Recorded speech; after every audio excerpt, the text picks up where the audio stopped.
Hello bachon, let's read the question. The question says, on the basis of the graph shown below, answer the following question.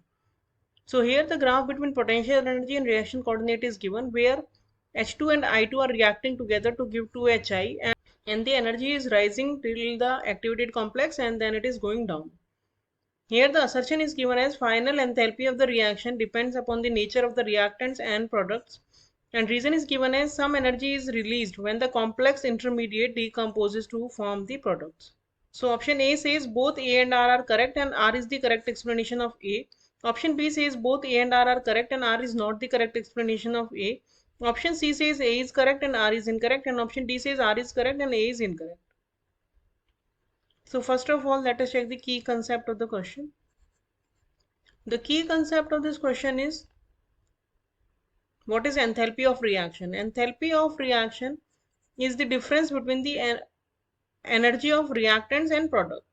तो ये होता है energy of reactant, जो भी reactant की energy है, minus energy of product का जो डिफरेंस होता है उसको हम बोलते हैं एंथैल्पी, और उसे हम डेल्टा एच से शो करते हैं. और एक्टिवेटेड कॉम्प्लेक्स क्या होता है? एक्टिवेटेड कॉम्प्लेक्स होता है जो रिएक्टेंट होता है विद मैक्सिमम एनर्जी, जो मैक्सिमम एनर्जी की पोजीशन, जैसे कि यहाँ पे ये मैक्सिमम एनर्जी की पोजीशन दिखा रहे हैं सी में हम, तो सी जो है वो एक्टिवेटेड कॉम्प्लेक्स है. तो now let us check the solution of the question. तो असर्शन में हमें बोला है कि final enthalpy of the reaction depends on the nature of the reactants and product.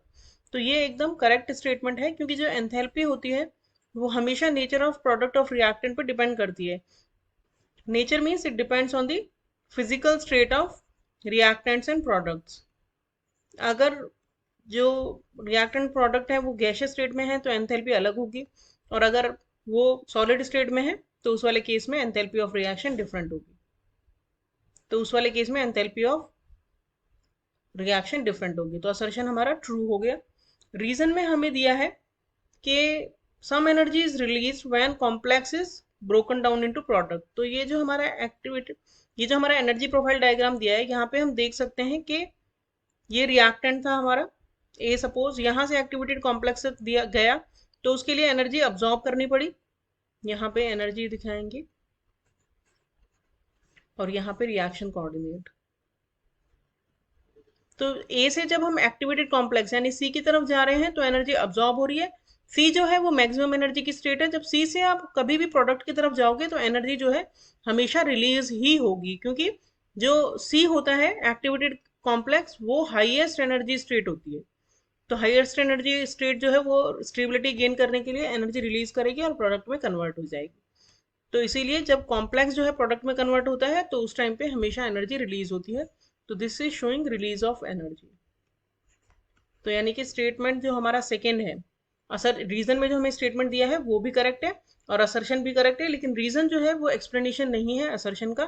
तो हमारा करेक्ट ऑप्शन होगा option B. Hope you understood the solution well. Thank you.